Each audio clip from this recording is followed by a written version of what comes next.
Hey. Oh, hang on. Here's the camera here. Can you hear us? Yes, yes, I Oh, can great. hear We can hear you. you. Yay, it's working. Wow, our first hangout. Yay. Amazing. How are you doing? Let me show you everybody. Everybody, this is Orsi. Hi How guys, nice to meet are you. you? So this is let me do it. Darren, Jimmy, Natalia, Katrina, Yazan, Robert, there at the back. Elmira, that's Max, one of my employees at the back. Jem, Joy, Marie, Andrew, Aquira, and there's Rachel at the back, who's one of my team members. Hi. How are you doing? I'm good, thank you very much. Great. Well, thank you so much for joining us. The guys have got lots of questions about you and social media strategy, which is what we've been covering today. But perhaps to kick us off, can you do you want to just tell us a little bit about yourself and how you got into digital? Okay, so hi, my name is Orsi. I'm currently working as communication manager for GrantTree here in London. I've joined 3 months ago.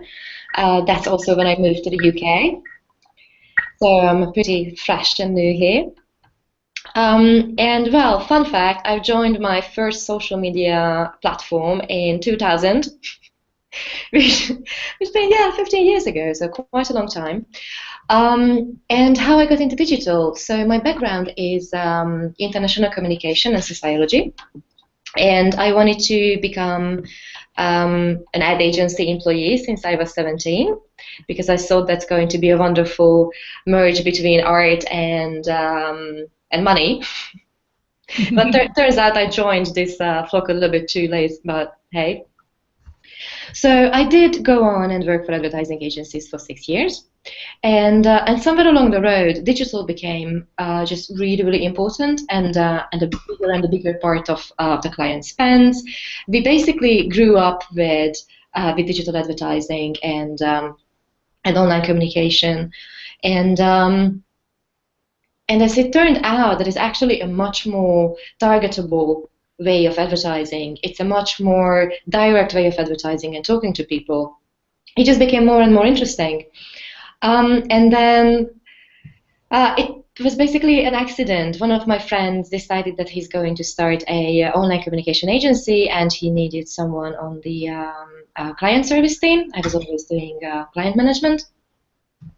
So together we started doing digital projects, website development, software development, social media, and that's how it all started. And after that, I went on to build my own company. That's a software development project. Sadly, failed, but you never should give up, of course. And I'm still absolutely fascinated by communication, how people interact, how social media is connecting people, and of course also the dark side of it, like how privacy is becoming a bigger and bigger problem, how we should be more and more conscious about how we are using different platforms, and also trends and how advertisers and marketers are basically changing a lot and going towards the direction of a much more trustworthy and honest communication, which I think is a very, very good tendency. Yeah, great, thank you. Can you before we get into talking about social media strategy, can you tell us a little bit about GrantTree? What Oh, do they do? yes, absolutely, very Obviously, happily. everybody's already looked you up and the company, but it'd be great to hear it from you as well. Sure. So at GrantTree, we are working with startups and innovative companies, and we help them get equity-free funding, which might be either through R&D tax credits or finding grants and funds. Mhm. Or we help them connect to the right people who can actually help.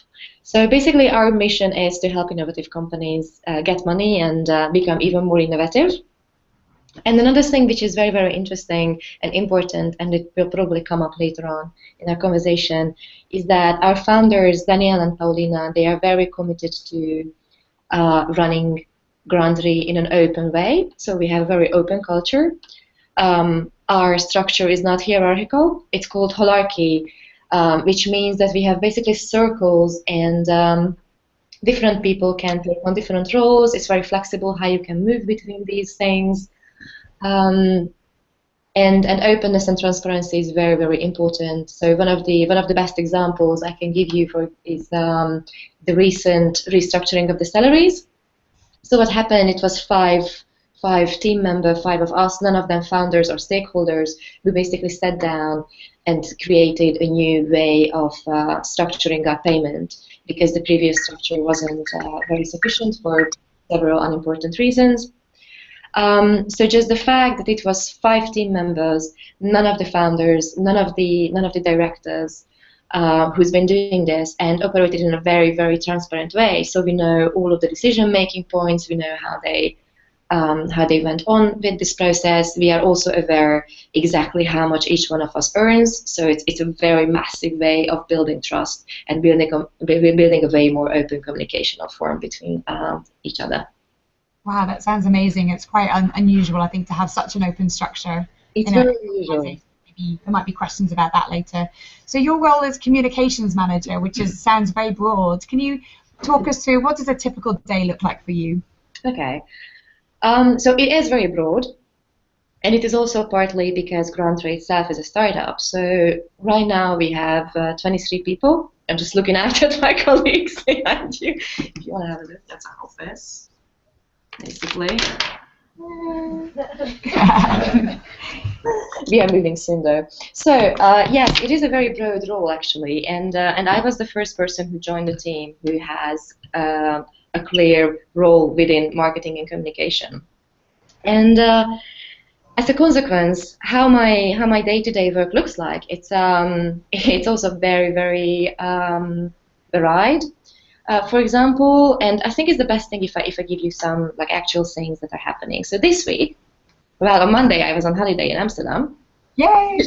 Which is probably still visible a little bit on my face. But on Tuesday, I started to look at new visual identity designs, because one of the big things that I'm working on right now is creating a new visual identity for the company, which goes throughout all our materials, the website, and in all our communication. The consistent visual language is incredibly important, and it's actually a very, very easy way to create a strong communication. So I've been trying to get feedback on the business card designs from my colleagues, and also giving feedback to the designers so that we can go on and work more towards the other elements. Then I've been working on the new copy of our client contracts, because we also want to make this a little bit fresher, a little bit well, still startup-y and friendly, but more grown-up. So you have to keep in mind this kind of tone of voice that you're really going for. So after I did the design work, I was writing the new contract content. And apart from that, I'm working on, for example, this week on a new newsletter structure, because I want to make it regular. It's going to be a bi-weekly thing. So I'm working on, it's kind of, you might call it strategy. I'm working on what we could include in it, what are the things that are interesting for our users. So every time I send out a newsletter, I basically check all the stats. I want to see what are the links that they are actually clicking on, what is the content that actually engaging them. And right now I'm working together with my colleagues to establish a kind of funnel of information, so that if, for example, there's something interesting happening with one of our clients, and I don't know about it, but the client manager or the salespeople know about it, how they can give me this information so I can use it in all the communication that goes out.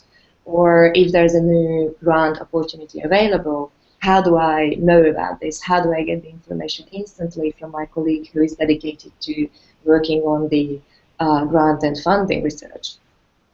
So that's a very interesting thing that I'm very happy that it's going to be in place soon. Funnily enough, right now, social media is actually not one of our most important things. It's not one of my focus areas. Where I'm still working on is Twitter. And it's basically because on Facebook we have a very small amount of followers, and it's going to be part of a bigger strategic movement where we want to start talk much more about our open culture, much more about how we work, and use this as a kind of PR material and PR value. It's not only important because it's PR. it's also important because we do feel that this is an interesting topic. This is something that more and more people should know about. Like, you should understand that you can design your life in more efficient ways. You can find workplaces that suit you if you're not exactly the corporate type of person. So it's a really interesting topic that keeps us quite passionate. But Twitter, however, it converts really, really, really badly. It's a wonderful way to keep in touch and engage with our clients and with the community. So we do. So what we are doing right now, we are putting in place a system where those colleagues who want to interact and who wants to be part of this, they can. So we are creating guidelines. What are the things that you might post or repost, or what are the topics that are interesting? Yeah, these are basically this is basically my week. Okay, great. So I've got loads of questions, but I'm sure you guys already have lots of questions from what Orsi has said so far. So does anyone want to pitch in? Just if you can shout the microphone, we'll pick it up. Who wants to go first? And say your name as well. So Orsi, Okay, I'll go first. shout. My name's Almira, and my question would be, what advice would you give us who are just wanting to start out a career in social and digital marketing? What would be your main advice? Well, my main advice is to not be afraid of starting out right now. And this is because this field is changing so fast that it doesn't really matter that I've been doing this for 10 years, or I've been part of social media networks for 14 years, because there are so many things that are changing on a daily basis. And basically, everyone who's working in this, they have to relearn, continuously learn and relearn everything. And it's very true for me as well. For a couple of years, I didn't really do anything in social media. So basically, when I was like, okay, I need to get back to the swing of things and understand it again much better. Like, I was following things, and there are obviously the big news and stuff, but when you actually want to use it on a daily basis and want to get results through it, you always have to relearn it. So my main advice is basically just don't be afraid to start out. And the other one is, find the tools that work well for you, because there are many, many tools out there that are going to make your life easier. For social media management, I like Buffer and TweetDeck, for example, which is really making life just easier and faster and much more organizable. And a third thing is plan everything. So you're going to find, if you start, for example, doing social media for a brand or for your own company, you're going to find that if you want to do it randomly throughout the day, and like, oh my god, I need to post something, it is going to eat up at least an hour of your day to find something that's posting worthy. Whereas if you dedicate, let's say, every Monday morning 2 hours to say, okay, these are the things that I'm going to post throughout the weekend, I'm just deliberately browsing the internet and looking for interesting content, and then you have it lined up, that is going to make your life so much easier. Yeah, great, thank you. Anything else? Yes. Yeah. Hi, my name is Marie. I understand you have a fascination of communication, and I would like to know, what is your favorite social media channel for communication and engagement? As a personal tool or as a business tool? Both? Both. Both. So for personal, I think I'm using Facebook the most. But it's also because, so being an expat, when you're living away from your friends and family, and also when you're moving between countries quite a lot, and I did that in the last couple of years, then this is basically the easiest way to keep in touch with people. And I do find it fascinating that I'm still aware to keep up with news about my high school classmates or people that I've met in Italy or people that I've met in Spain. And we can just basically have this feeling of connectedness there. And my other favorite channel is definitely Instagram, which is actually interesting because more and more people are migrating from Facebook to Instagram.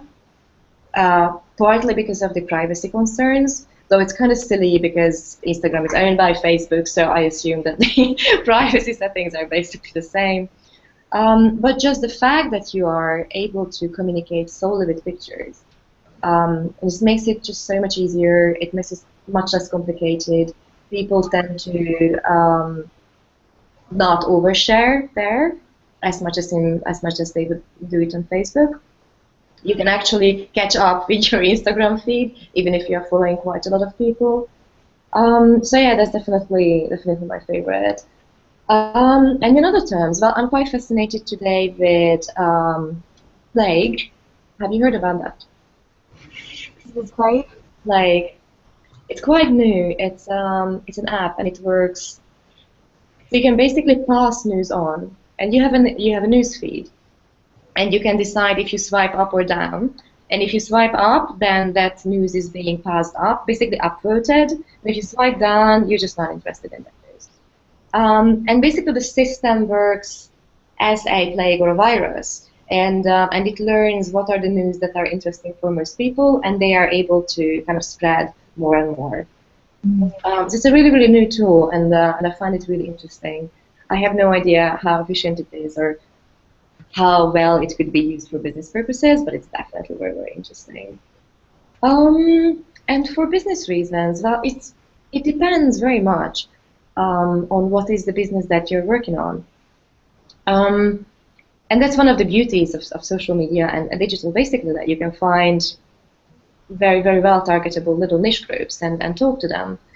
Right now, in our case, it's definitely Twitter, and I'm quite convinced that most of us uses Twitter in a non-appropriate way, because Twitter actually is really wonderful to get in touch with people and ask questions and talk to them and just build connections. So you would be, even if you would feel a bit shy about emailing someone famous or interesting or someone you want to learn from, tweeting to them somehow feels so much more appropriate and so much easier.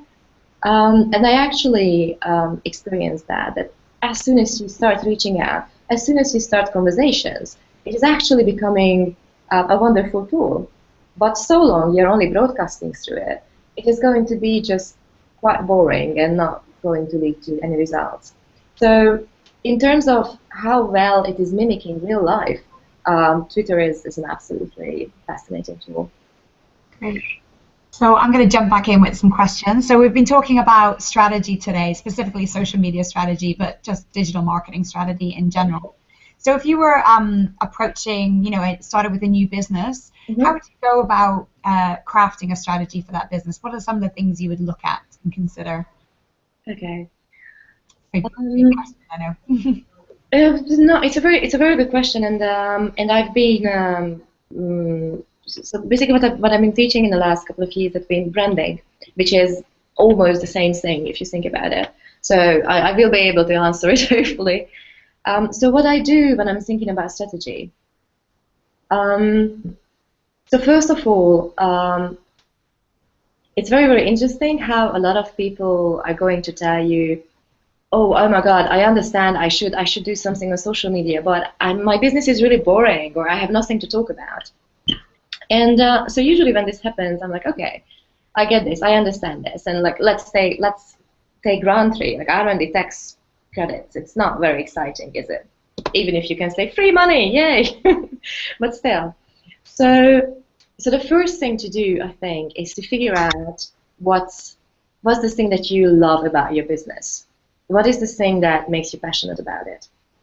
And I know that is a very, very overused word, but it's going to help you signpost the way, and it's a wonderful guideline, really.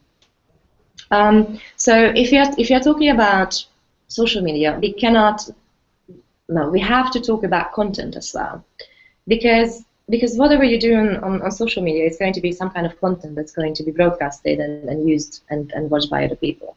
So I would take a step back and say, okay, we have to concentrate on what are we putting on the social media channels, which is one of the reasons why social media is right now not a priority for us, because we need to figure out how we are going strategically about the content.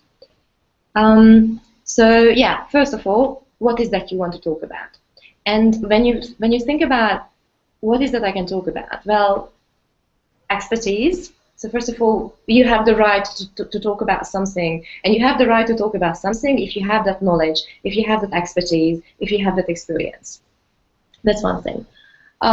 Then, if you have passion about something, again, that's a wonderful thing to talk about. So, taking again GrantTree, the expertise would be R&D and funding and new grant opportunities. You can find interesting angles in that as well. And actually, for people who want to apply for these things and want the money, it's really useful and important. But when we talk about what is our passion, when we talk about passion, then we get down to, well, innovation. That's one of the things that really keeps people interested and excited within the company. We love working with startups because of the really exciting products that they do, that they create, and the way how they are changing the world. And the other thing within the passion field would be definitely for the open culture, because this is something that basically keeps us occupied all the time. Because yeah, it sounds wonderful and it is wonderful, but it's also kind of hard because it requires a lot of involvement from the team. When you want to be more transparent and honest, it also means that you have more that you have conflicts closer to the surface because they come up because you talk about them. So you have to solve conflicts more often. Anyways, without going going to a different direction. So expertise and passion, these are the two things that you can focus on figuring out what you want to do. But then, when you know what you stand for, what you want to be known for, and these are basically a nice long soul-searching period that you can do, and you can't really not do this. You do have to sit down and think it through. And I'm happy to send over a couple of brainstorming techniques to Sinad and to share it with you if you're interested how to do this.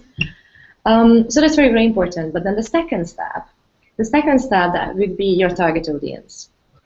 And depending on who you are working for, who you are creating strategy for. So if, for example, you're starting a new business and it's a startup, then you have the luxury of choosing your own target audience, actually. Which is a really good thing. And when you know roughly who you want to target, you have to think about them, again, really, really deeply. And you have to figure out all these little details and all these thoughts, what they might have. Where do they hang out? What are the things that are important for them? What do they read? What are the important channels? For example, if you would want to talk to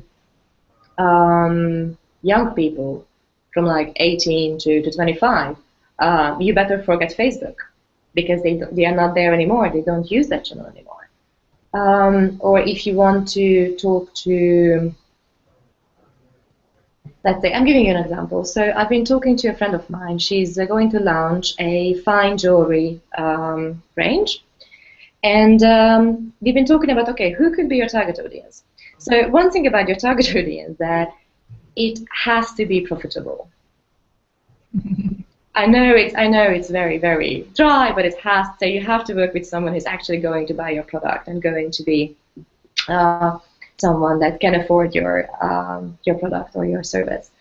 And second, they have to be someone you like working with. So it's kind of a good way of figuring out who you actually want to work with. Because think about it: if it's your business, you're going to spend 8 hours with your customers every day, at least in certs. So you better choose someone who you actually like working with. And then, as soon as you know who this person is, then you can go about learning more and more about it. And I'm not only fascinated by communication. I'm also quite fascinated about trends and how people change and how consciousness shifts happen. And one of the very interesting trends that's going on, it's called prosumers. And again, I'm happy to share links later on so you can read up on it a little bit. So prosumers is, well, the word itself is quite old and it has at least 3 different definitions on Wikipedia. But the way we are using it in marketing is basically customers who are very conscious, who are part of the conversation, who are part of the creation, and who are going to judge you if you're sidestepping or misstepping.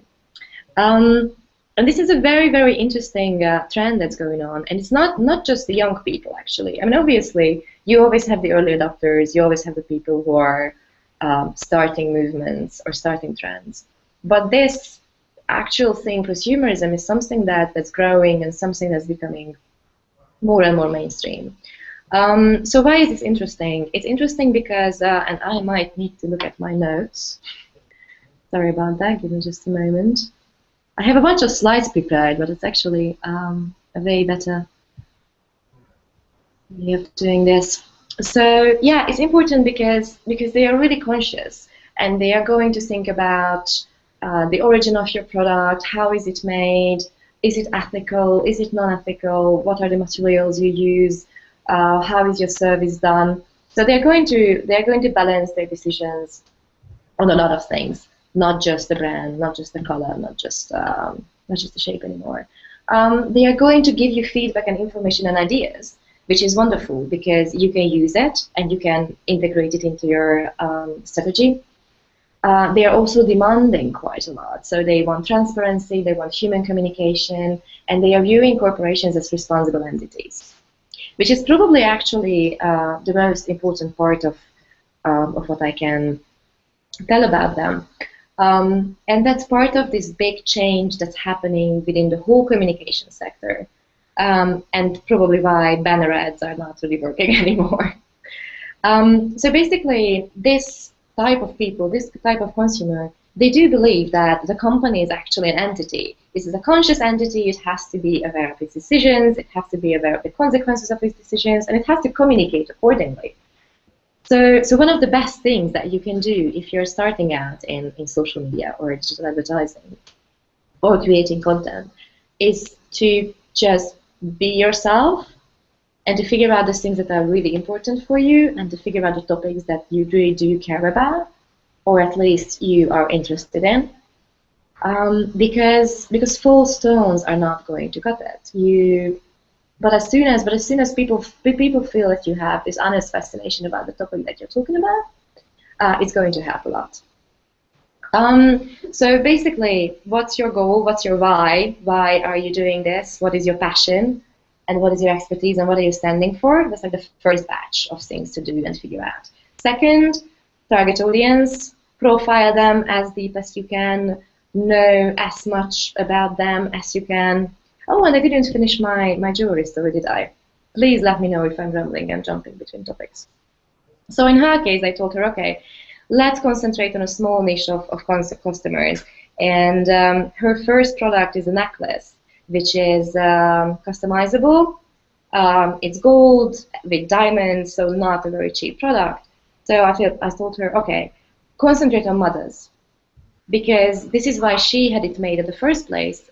This was a memory of the birth of her son. I was like, okay, why not pick a target audience that's quite familiar to you? Then work with upper middle class and above mothers and target them. Make this product a thing to buy for new moms, and then build your whole communication around that. Because you can analyze your target audience much easier if it's quite niche and quite narrow. Okay, the third step would be then to figure out your message. So what is that you actually want to say? What is that you want to convey? And the fourth thing, the last, is basically the tools and the actual tactic steps. Because until you know what's your goal and what is that you're standing for, and you know your target audience very well, you can't really plan tools and channels. And also the messaging is quite important. So different messages could work through different channels. So that would be my fourth step kind of thinking. Thank you, that was wonderful. Another thing we've been looking at today, which I wanted to get your opinion on, is competitor analysis, and does that have any role when you're looking at a strategy for a business? Could you talk about this? Would you look at competitors or sort of disregard what they're doing and just start from a blank sheet of paper? So when you're creating your own thing, I think the best to start with a clean sheet of paper. But somewhere along the process, I would definitely recommend to look at the competitors. And then again, it depends on the market as well. Like if you're entering a very crowded, consumer-focused market, it's a very good thing to see what are the others doing, because you do need to differentiate yourself at least a little bit.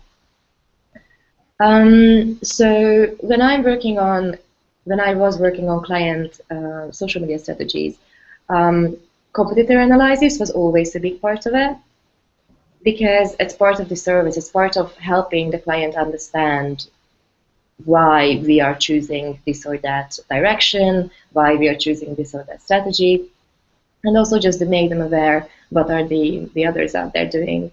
Currently at GrantTree, and this is also important because we are working on a bigger strategy, so not just communication strategy, but also the whole company, where we are going, what we are focusing on.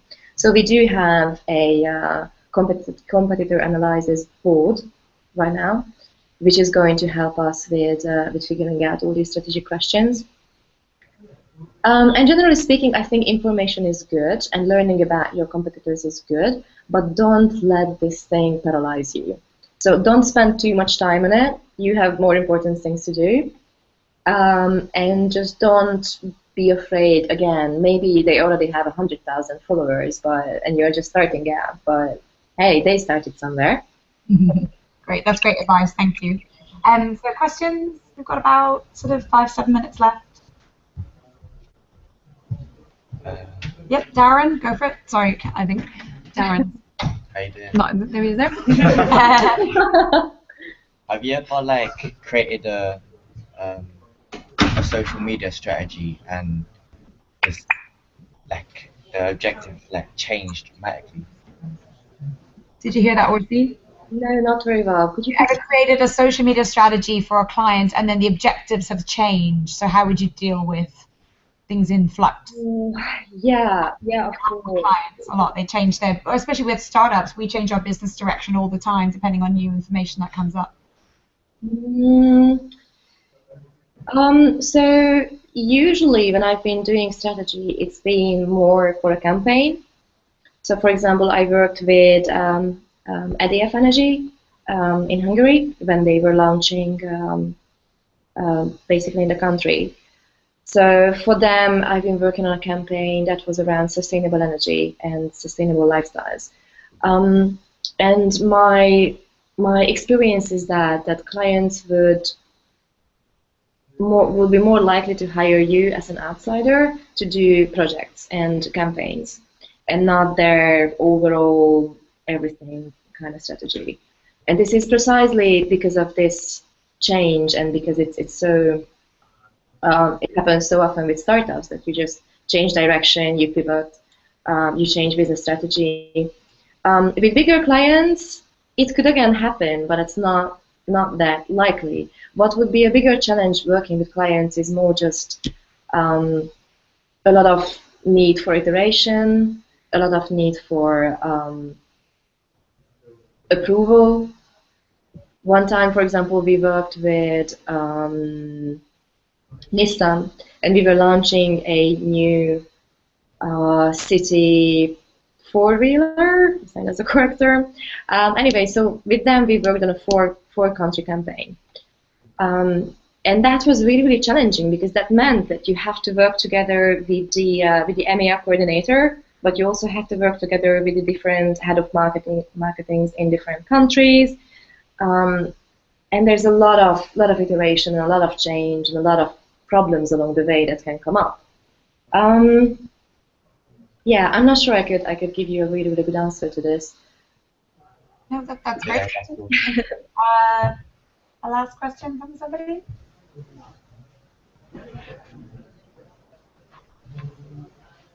Okay, I'll throw in the last question then. So you mentioned about stats a little bit earlier on. So when you're looking at a marketing strategy for a business, how important are data and analytics and metrics and targets in this sort of planning process? We talked about in class about SMART objectives, making things measurable and timed. Can you talk a little bit about your experience of that?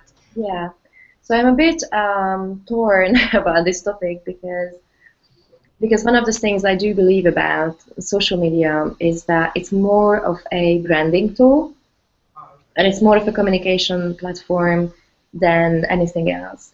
And it's really, really hard to measure ROI. In the same time, you do have to make sure that you're talking to people who are actually interested in what you're saying to them. And you do have to make sure that you're doing it on a platform where your target audience is actually residing, and in ways that are, again, converting more. For example, you're probably aware that Twitter had this new, so how Twitter changed, and how now pictures are a pretty big part of the news feed there, and how they have the preview of different links, and they actually have numbers to back this up. So they had 18% more clicks, 89% more favorites, and 150% more retweets. So my approach is basically being aware of these numbers, and also you do have to kind of follow how many people actually click through your website, how many people actually is interested in your campaign if you're doing something in a focused manner. And you do have to kind of set goals in order to know if your efforts are worth it. But it's quite difficult, and the focus of social media is not that, in my opinion at least.